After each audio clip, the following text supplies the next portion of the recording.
Dieu vivant. Alléluia. J'ai mis cette première photo-là ce matin pour commémorer l'œuvre de Jésus à la croix. Alléluia. On appelle ça le Tave. Et le Tave, c'est l'alliance avec Dieu. C'est notre identité en Christ avec Dieu. La lettre Tav, c'est comme ça qu'elle s'appelle en hébreu, représente la porte pour entrer dans le royaume de Dieu. Et le peuple de Dieu devait prendre le sang de l'agneau qu'ils avaient égorgé, et ils devaient prendre une branche d'hysope, et le mettre sur le linteau, sur les poteaux, pour représenter, pour s'identifier et reconnaître que Jésus est l'agneau de Dieu, qui ôte et qui enlève le péché du monde. Mais le monde, c'est ceux qui s'identifient avec, ceux qui s'engagent dans cette alliance, et ceux qui veulent passer par la porte, parce que Jésus a dit, « Je suis la porte du royaume de Dieu ». Pour entrer dans le royaume de Dieu, nous devons passer par Jésus. Jésus a dit, sans moi, vous ne pouvez rien faire. Mais le Tave aussi représente quelque chose que j'aime énormément et qui me parlait lorsque je faisais cette étude.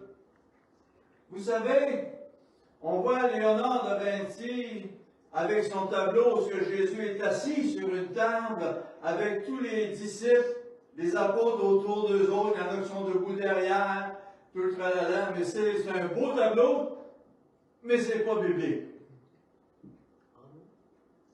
Parce que quand Jésus a demandé à ses apôtres d'aller préparer la salle pour la préparation de la dernière Pâque, il n'y avait pas de fauteuil, il y avait 3 tables. Et on prenait chaque table, on en mettait une comme ça, puis une comme ça, puis Jésus est assis à terre sur des coussins. C'était la coutume de l'époque. Et là, on pouvait manger ensemble, coucher sur les coussins, parce que coucher sur les coussins, c'est figuratif de la pensée romaine, où ce que les rois de l'époque se mettaient dans une telle position-là pour démontrer qu'ils règnent, pour démontrer qu'ils sont riches, glorieux et splendides. Alors Jésus souligne cet aspect-là, qu'on est des fils de roi, qu'on est des fils de Dieu, appelés à régner en lui, avec lui, pour l'éternité dans le royaume de Dieu. Alléluia! Mais il y avait aussi une coutume qui était extraordinaire à cette époque-là, c'est que normalement, le premier-né, c'est lui qui reçoit la première bénédiction. Pierre était le plus âgé, donc Pierre aurait dû être le plus proche de Jésus, parce qu'il était l'aîné. Mais il y a une coutume chez le peuple hébraïque, le peuple d'Israël, à cette époque de Jésus, où ce que, pour la seule fois où on prenait le plus petit, l'enfant le plus jeune de la famille, il s'assisait le premier auprès de Jésus. De même que Jésus souligne par là, les derniers seront les premiers. Et vous savez, quand les apôtres se sont chicanés pour savoir qui était le plus grand, Jésus a pris un enfant, puis il l'a emmené près de lui pour dire, celui qui va être comme un enfant, c'est celui-là qui va être le plus grand.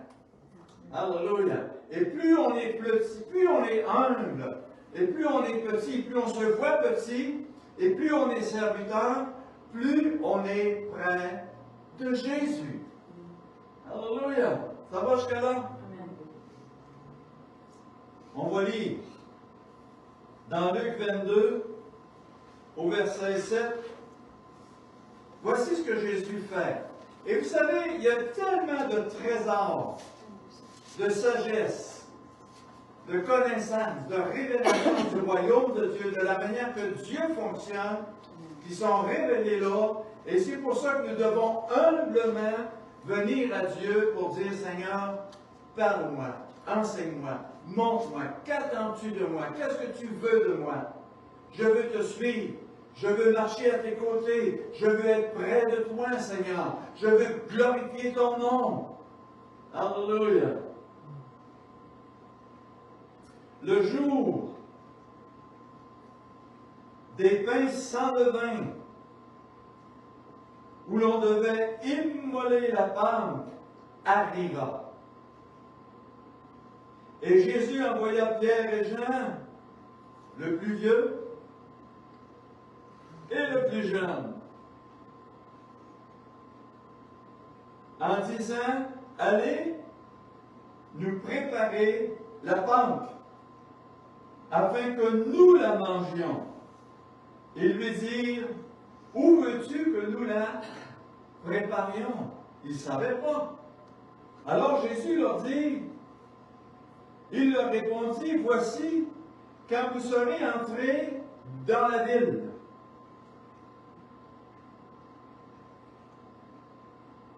un homme portant une cruche d'eau vous rencontrera.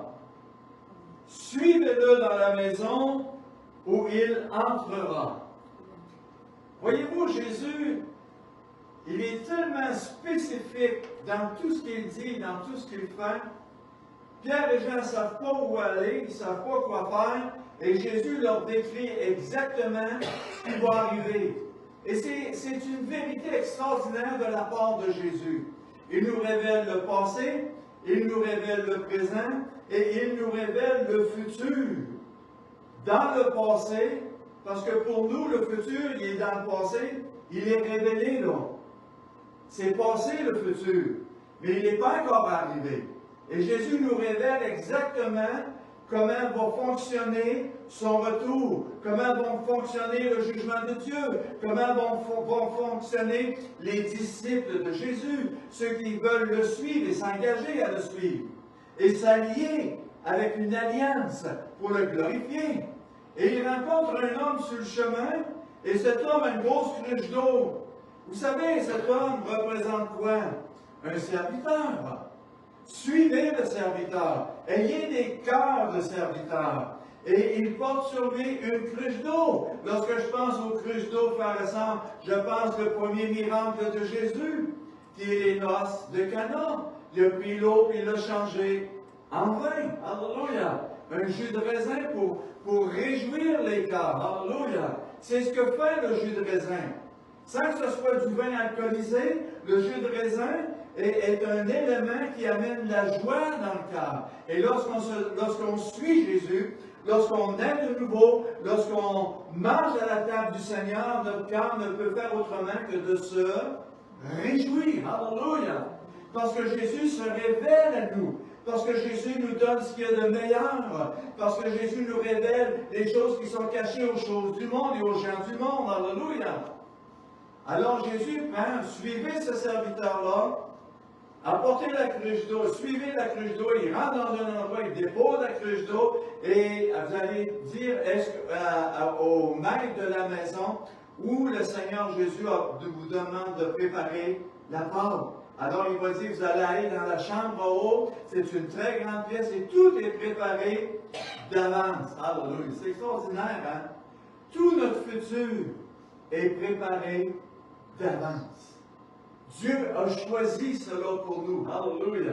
Et ça nous dit, et au verset 10, il leur répondit, voici, quand vous serez entrés dans une ville, un homme portant une cruche d'eau vous rencontrera, suivez-le dans la maison où il entrera, et vous direz au maître de la maison, le maître a dit, où est la salle où je mangerai la Pâque avec mes disciples?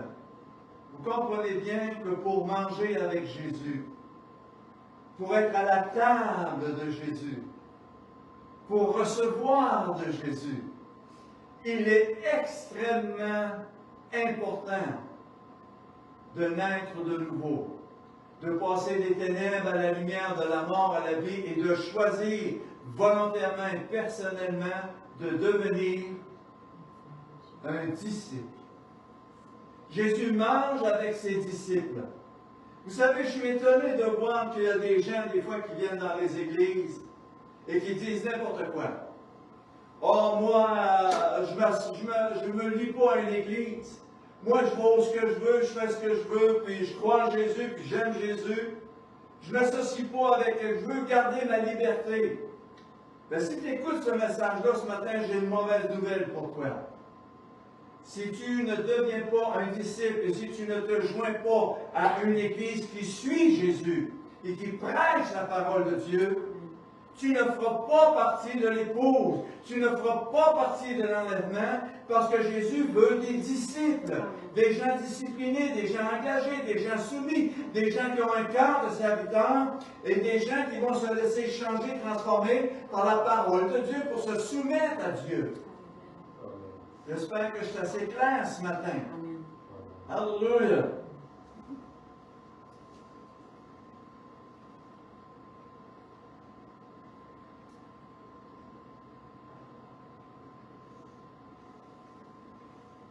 Et vous direz au maître de la moisson, et vous direz au maître de la maison, pas de la moisson, le maître a dit, où est la salle où je mangerai la Pâque avec mes disciples, et il vous montrera une grande chambre haute, aménagée, et c'est là que vous préparerez la Pâque. Tout est prêt d'avance. Jésus, il est comme ça. Le futur, notre futur, est déjà préparé d'avance. C'est quelque chose à réaliser, cela, à penser cela. Mais il est préparé d'avance pour ceux qui sont des disciples, pour ceux qui s'unissent avec lui, pour ceux qui veulent marcher avec lui et se soumettre à lui. Vous savez, croire en Jésus, tout le monde sur la terre croit en Jésus. Tout le monde sur la terre, c'est le message le plus répandu sur toute la terre. Jésus est mort et ressuscité. Mais ça ne fait pas de toi un disciple, le fait de savoir cela.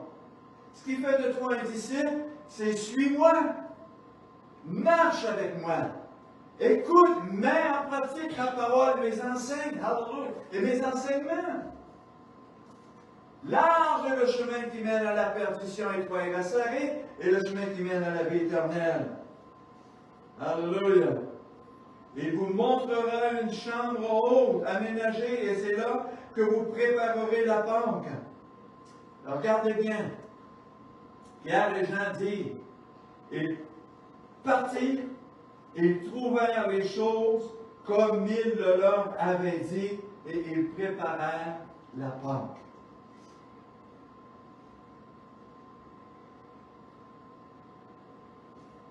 Ils trouvèrent les choses exactement comme il l'avait dit. Si vous méditez la parole de Dieu, Dieu va vous donner des révélations, des choses qu'il a préparées d'avance, des choses qu'il pourvoit pour vous. Et les choses vont arriver comme lui a décidé que ça arrive dans chacune de nos vies. Alléluia. Peu importe ce que tu vas vivre, peu importe ce que tu passes, Dieu, il y a toujours une solution pour nous préparée d'avance. Pour ceux et celles qui s'attachent à lui, qui marchent par la foi et qui croient en lui. Alléluia. Qu'est-ce que la Pâque? Le mot Pâque veut dire un passage. Lorsque l'ange de jugement, l'ange de la mort, passait en Israël, il regardait les maisons, il passait en Égypte, il regardait les maisons, et s'il voyait du sang sur les poteaux et le linteau des portes, il passait par-dessus et n'entrait pas dans la maison pour semer la mort. Alléluia. Et vous savez que je peux faire que pour ma maison, que pour mon cœur, ma situation, ma vie. C'est mon identité, c'est mon choix, c'est ma décision, c'est personnel le salut.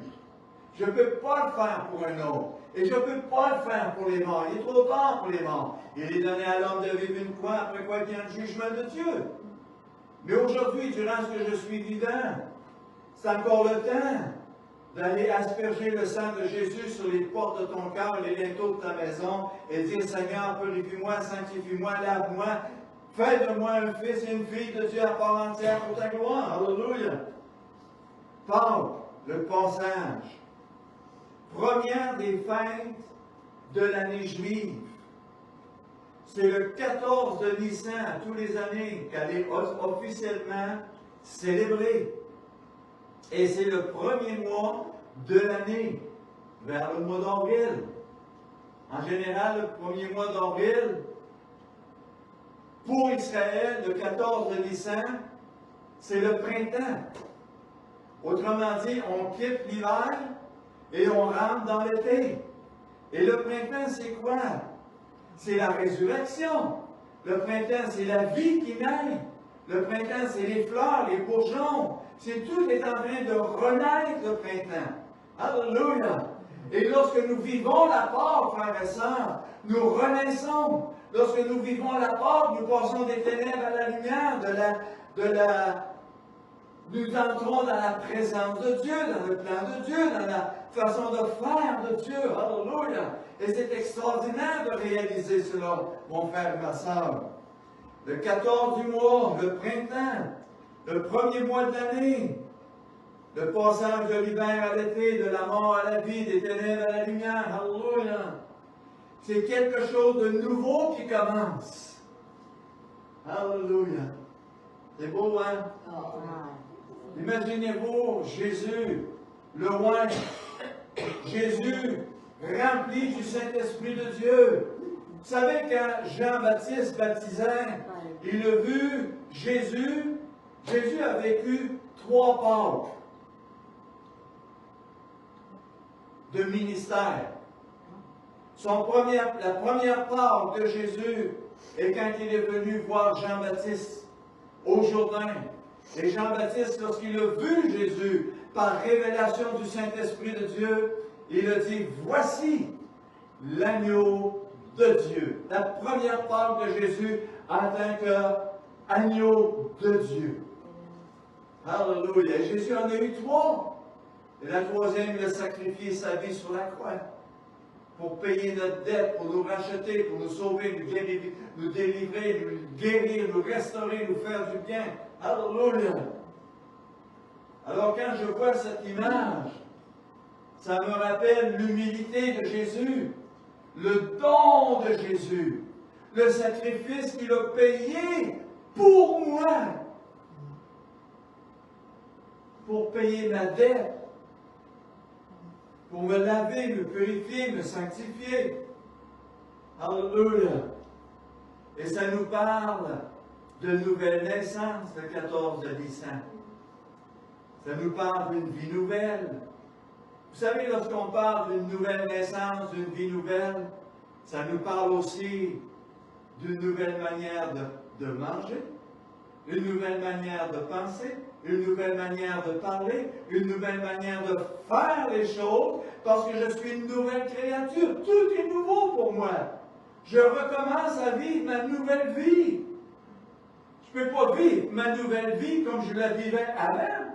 Je dois vivre ma nouvelle vie comme Dieu veut que je la vive. Il m'a donné un cœur nouveau. Il a écrit ses lois, ses préceptes, ses ordonnances sur les tables de mon cœur, afin que je puisse marcher en nouveauté de vie et le glorifier. Alléluia. Pâques symbolise la résurrection, la naissance spirituelle et une relation personnelle et nouvelle avec Dieu chaque jour que j'ai de vie.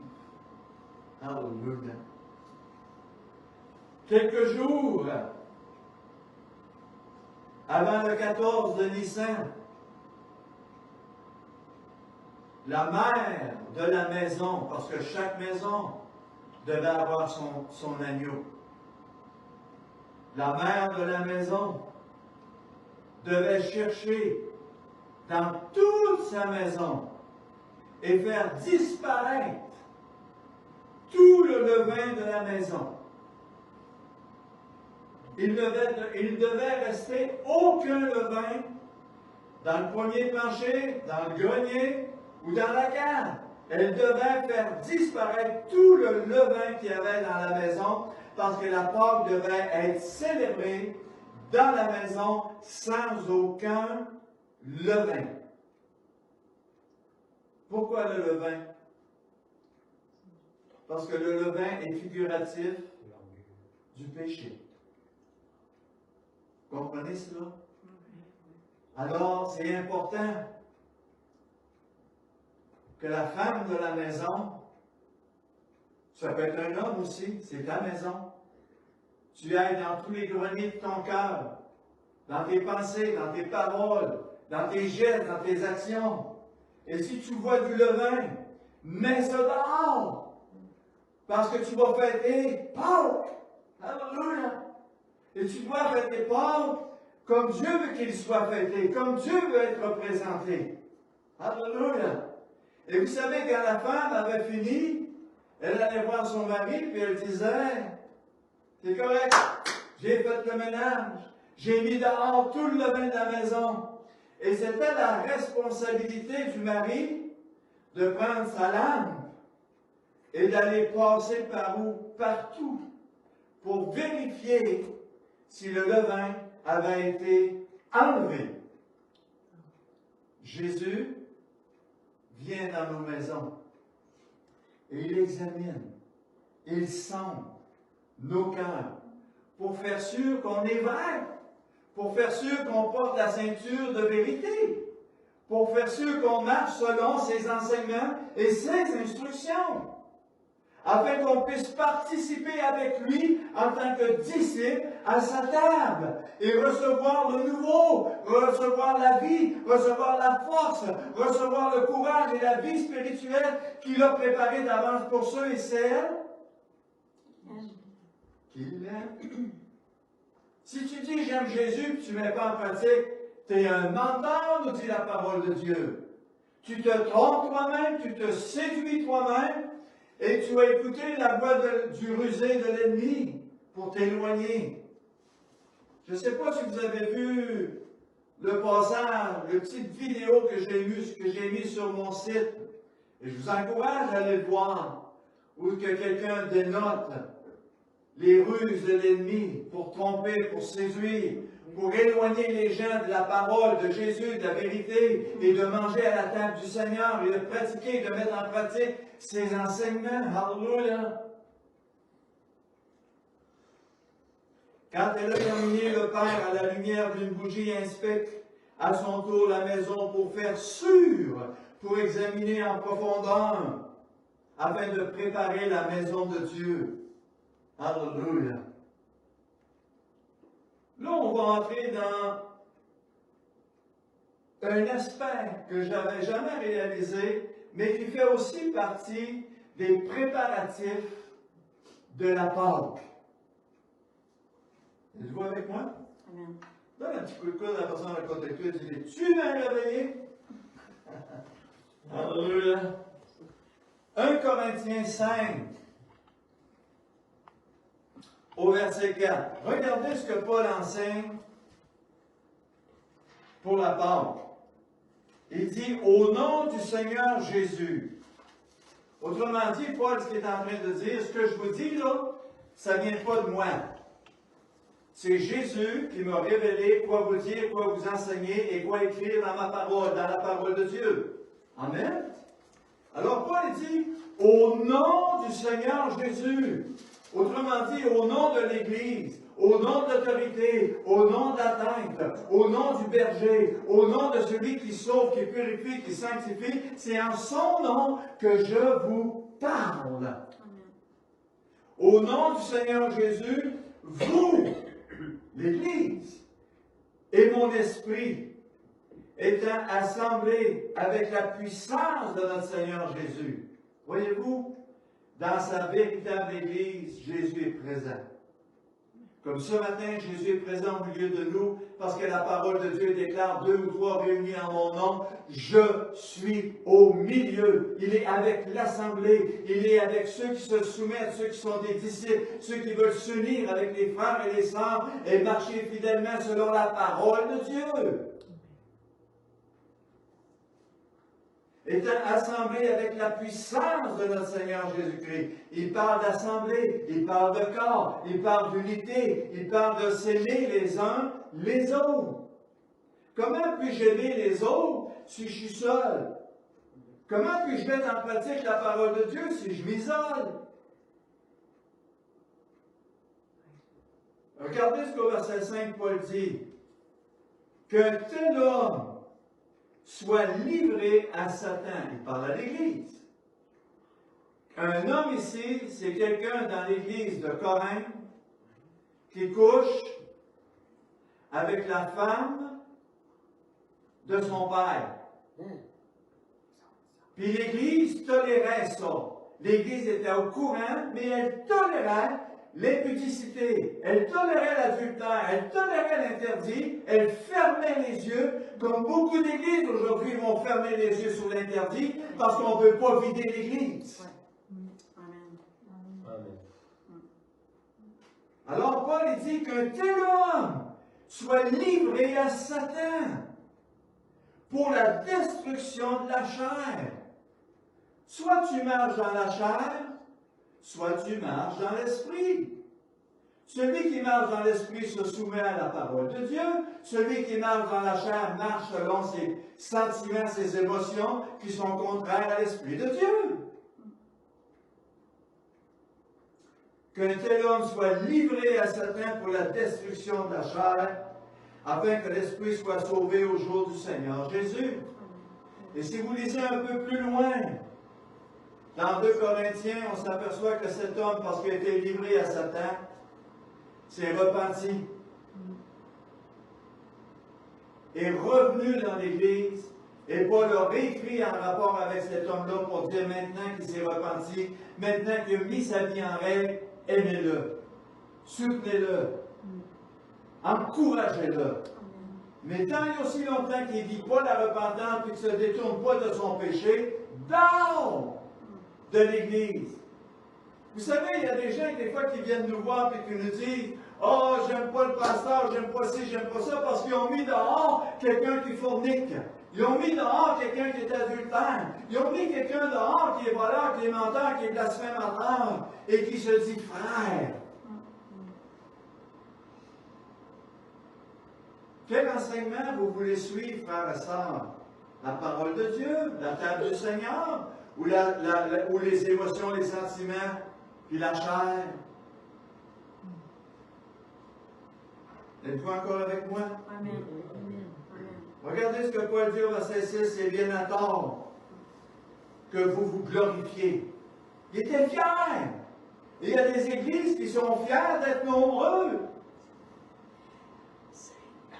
Il y a des églises qui sont fières d'être des centaines. 6, 5, 6. Mais vous savez, si on prêchait la parole de Dieu dans ces églises-là, est-ce qu'il serait encore des centaines? Est-ce qu'il serait encore des milliers? Je vous garantis que ceux qui veulent vivre dans la chair, pratiquer la chair, demeurer dans la chair, ne pourraient pas rester dans une église où on prêche la parole de Dieu. Ils sortiraient. Ça serait intolérable. Et il y aurait l'Esprit de Dieu qui convainc. Qu'est-ce qu'il fait le Saint-Esprit? Il convainc de péché, de justice et de jugement de Dieu. Alors, tu ne peux pas rester dans un endroit où on prêche la parole de Dieu si tu ne veux pas changer, si tu ne veux pas te soumettre, si tu ne veux pas devenir un disciple.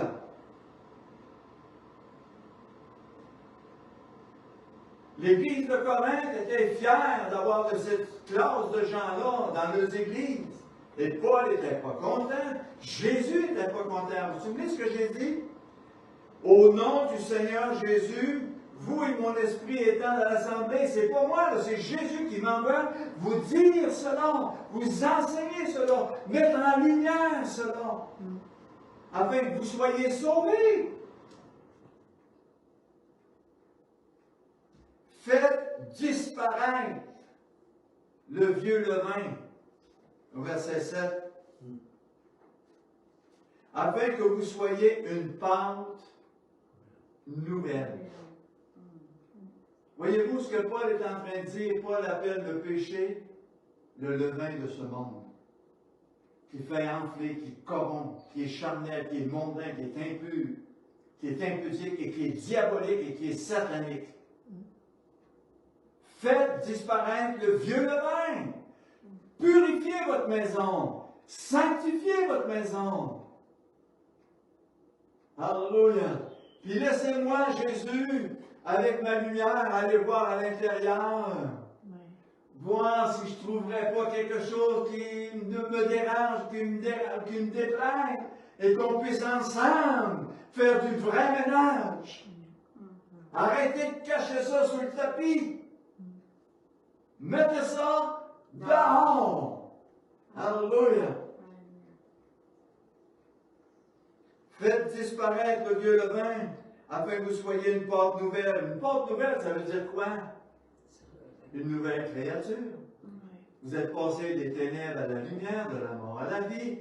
Une nouvelle manière de parler, de penser, de parler, d'agir. Et vous devenez de véritables disciples de Jésus-Christ de Nazareth. Alléluia! Puisque vous êtes sans levain. Puisque vous êtes sans levain. Qui est sans levain? Les disciples de Jésus. Ceux qui marchent, ceux qui mettent en pratique, et ceux qui laissent la parole de Dieu les purifier, les laver, les sanctifier. Alléluia! Puisque vous êtes sans levain, car Christ, notre Pâque, a été immolé.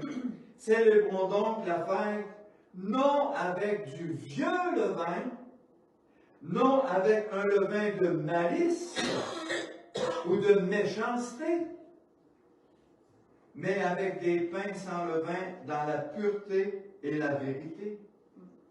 Alléluia. Vous savez, j'ai bien aimé l'image de l'agneau de Dieu. Et cette image-là nous parle tellement de la pureté de l'agneau, de la sainteté de l'agneau, de la gloire de l'agneau, de la puissance de l'agneau. Et Jésus nous appelle à devenir des agneaux de Dieu. Comment puis-je devenir un agneau de Dieu puis vivre et demeurer dans le péché? Comment puis-je être un agneau de Dieu puis aimer la chair, aimer le monde, aimer la corruption, puis me prétendre aimer Dieu? C'est faux!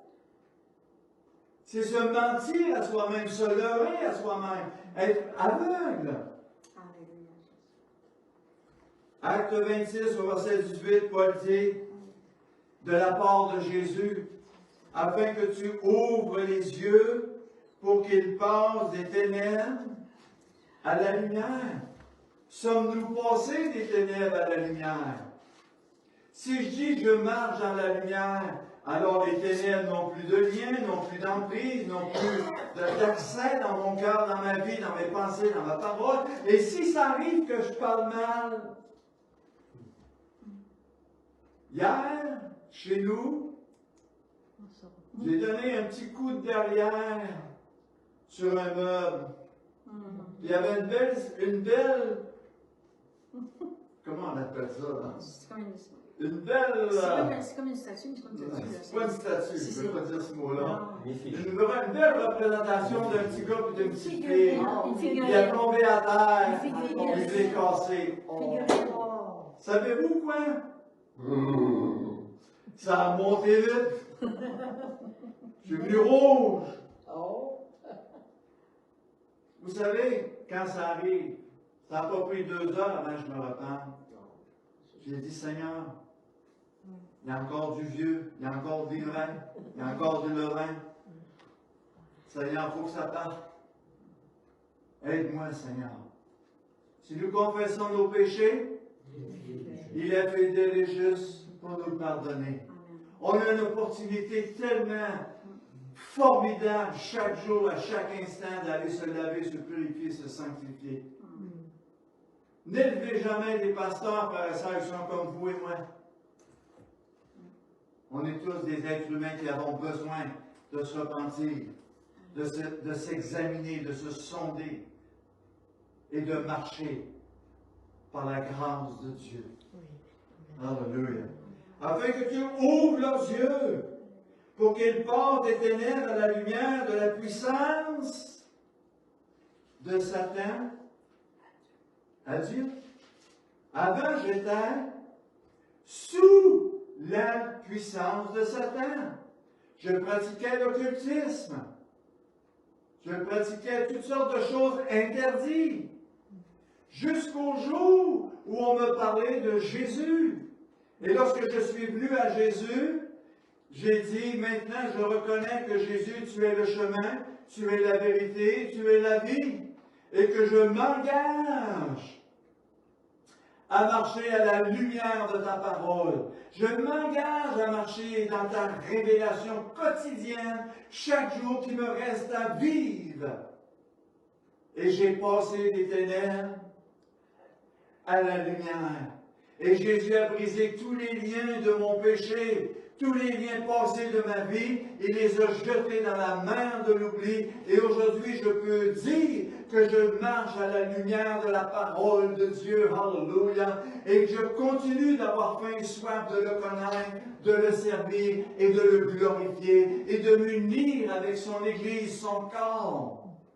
Avec mes frères et mes sœurs, parce que nous avons la même foi, le même but, le connaître, le glorifier, le représenter et devenir une parole vivante. Alléluia.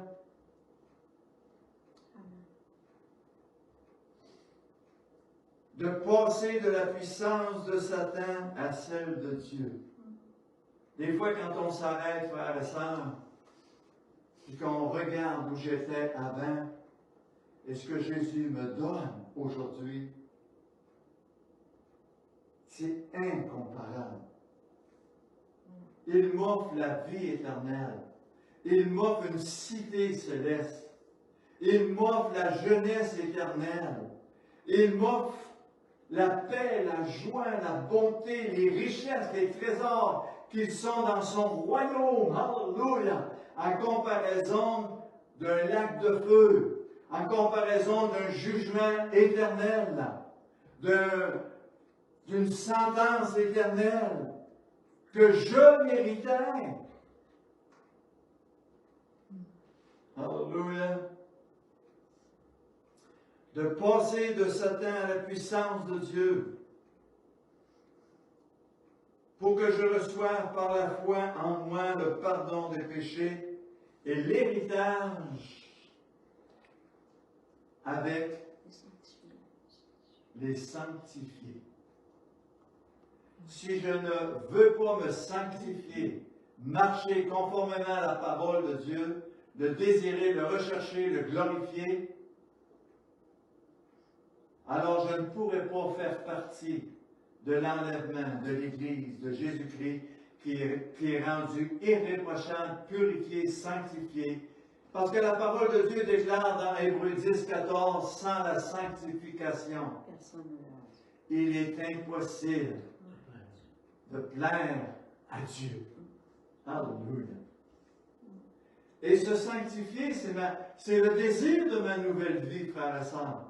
Parce que l'Esprit en moi, le don de Dieu, les arches de Dieu, l'onction de Dieu, le table de Dieu. Savez-vous c'est quoi le table de Dieu, frères et sœurs? Le vrai sens du table de Dieu, c'est l'alliance et le sceau que Dieu met sur le front de ceux et de celles qui lui appartiennent. Et c'est pour ça que quand l'ange de la mort va passer, quand les jugements de Dieu vont arriver, l'ange va voir sur le front des élus de Dieu, l'ange va voir sur les choisis de Dieu, sur les appelés de Dieu, sur les disciples de Dieu. Il va voir le table qui représente l'alliance avec Jésus, qui représente le sceau de Dieu, les arches de l'Esprit de Dieu, et mon cœur qui est rempli de la parole de Dieu. Alléluia! Et lorsque l'enlèvement va arriver, frères et sœurs, beaucoup vont croire qu'ils vont être enlevés, mais ils ne le seront pas, parce qu'il ne marche pas en nouveauté de vie. Il ne mange pas la parole de Dieu. Il ne la désire pas, ne se nourrissent pas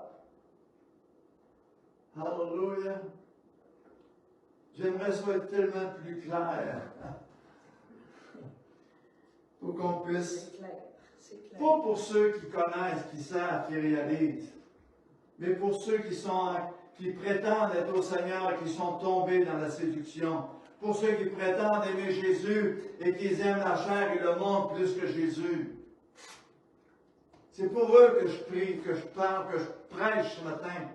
Alléluia.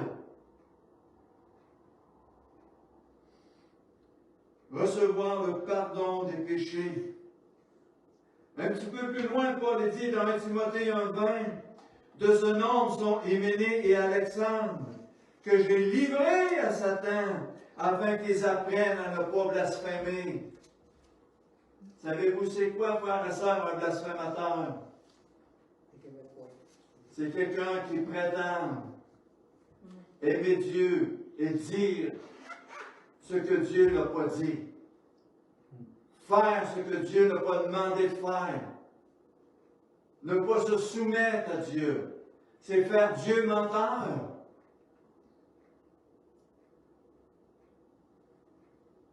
Paul n'avait pas peur de prendre les gens dans l'église et dire dehors. Tu veux le monde, choisis le monde, va dans le monde. Tu veux les ténèbres, vas-y. Tu veux servir Satan, vas-y. Tu veux vivre dans le péché, vas-y.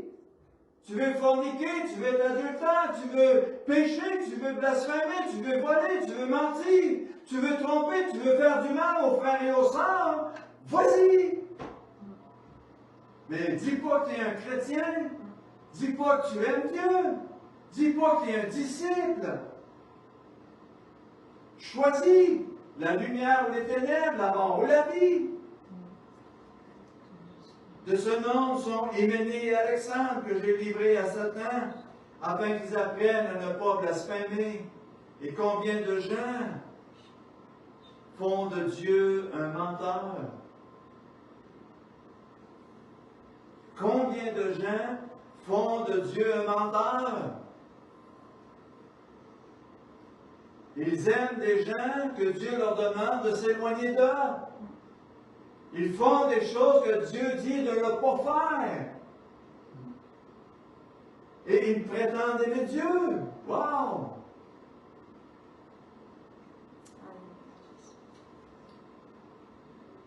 Je vais terminer ce matin avec ce petit passage-là. Puis on va continuer mercredi, puis probablement dimanche prochain aussi, parce que le 20, c'est Pâques. J'aimerais qu'on puisse saisir la richesse, mais aussi le sérieux de l'enseignement de Jésus pour l'Église. Il dit, dans Apocalypse 21, verset 5, « Et celui qui était assis sur le trône. » Savez-vous qu'est-ce que ça veut dire quand Jean parle de Jésus assis sur le trône? Savez-vous c'est quoi quelqu'un qui est assis sur le trône? C'est un roi. Jésus n'est-il pas la taille? C'est lui qui décide. C'est pas toi, c'est pas moi, c'est pas l'homme. C'est lui qui sait ce qui est bien, ce qui n'est pas bien, ce qui doit être fait, ce qui ne doit pas être fait. C'est lui qui nous a donné ses enseignements, ses trésors, ses richesses, afin que nous les pratiquions.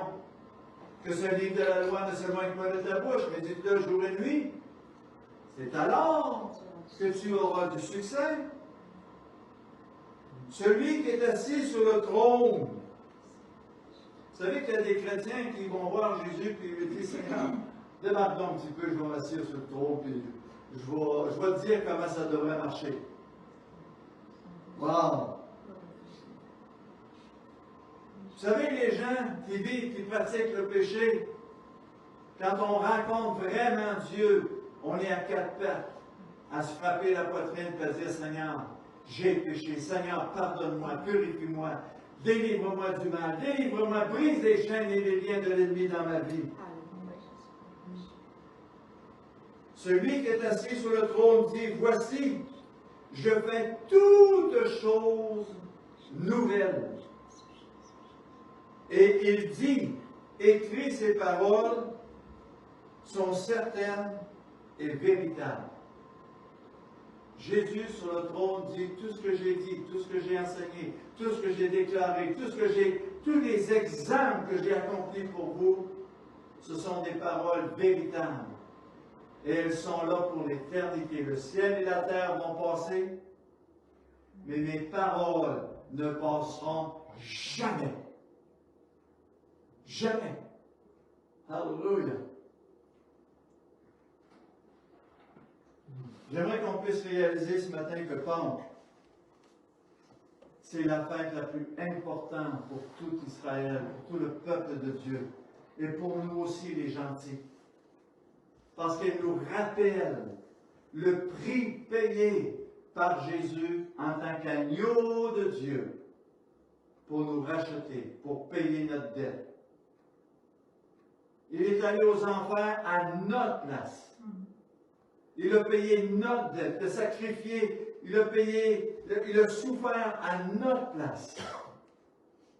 Et il est ressuscité en nouveauté de vie afin que nous marchions en nouveauté de vie. Et pour avoir la force de marcher en nouveauté de vie, il nous a donné les arches de l'Esprit, le Saint-Esprit, et il nous a donné la manne qui nourrit spirituellement pour que nous devenions plus que vainqueurs. Alléluia. Alléluia.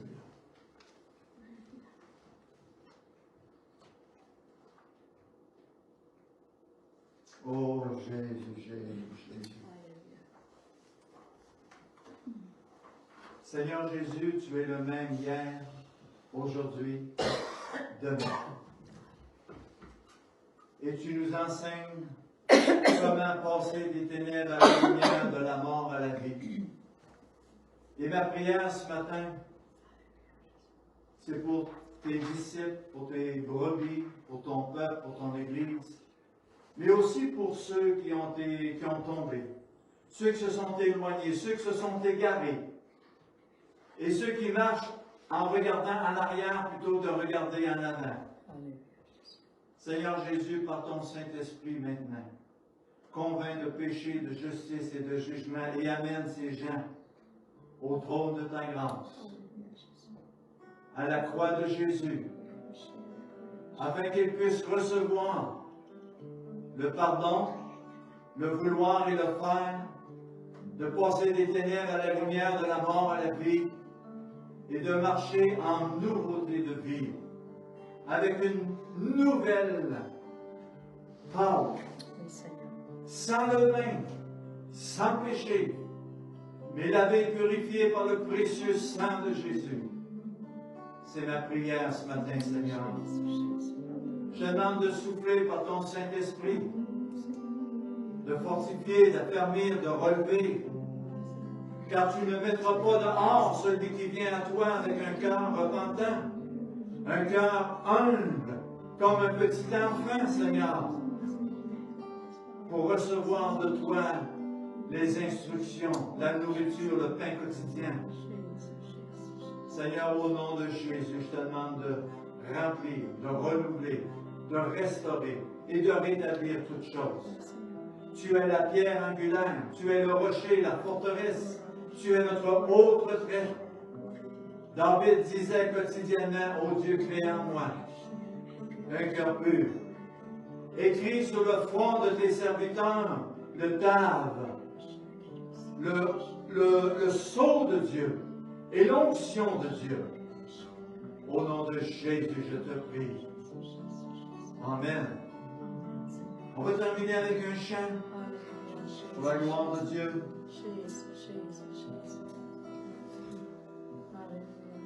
Sur la croix, tu donnes ta vie. Tu as tout donné pour moi.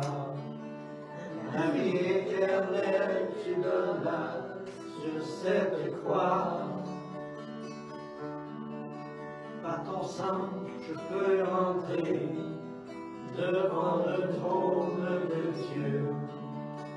Je m'approche avec confiance devant toi pour te dire merci. Merci Seigneur, merci Seigneur Jésus. Pour te dire merci, merci Seigneur, merci Seigneur Jésus. Tu m'as entouré de tes bras, tu m'as donné le salut, la vie éternelle que Dieu m'a sur cette croix. Je ne peux trouver les mots, Seigneur, pour te remercier. Je n'ai que ce chant, Seigneur, à te donner pour te dire merci. Merci Seigneur, merci Seigneur Jésus, pour te dire merci, merci Seigneur, merci Seigneur Jésus. Amen. Alléluia. Que Dieu vous bénisse, Amen. vous protège et se révèle davantage dans nos vies. Amen. Amen. Je vous aime, que vous êtes aimés.